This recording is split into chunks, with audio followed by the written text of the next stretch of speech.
make sure when you put the tape, you cover the holes. Don't put the tape above it because then it's going to be too high. Make sure Which is what I almost did. Yeah, make sure you cover the holes, center it, and then drop down. And you should get the same space on each side.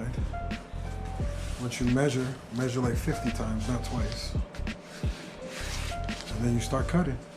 Point. You guys can't see it, but there's actually a black tape going directly down so that we know where the center of that is, so we know where this should be, where this curve should be.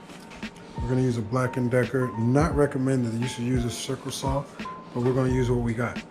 Okay.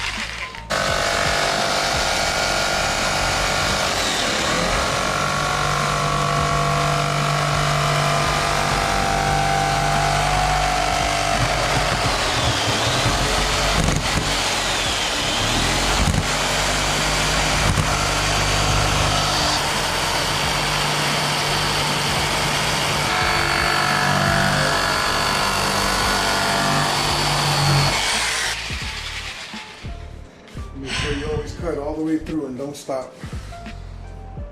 Full send, stay committed. Oh my god. Oh my god. You did a great job though.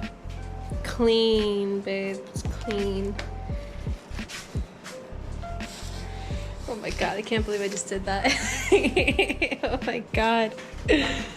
We're just gonna color this in to get rid of some of that white. Working with the scraps that we're given. That's it. Damn, that looks fire though. Let's take this tape off.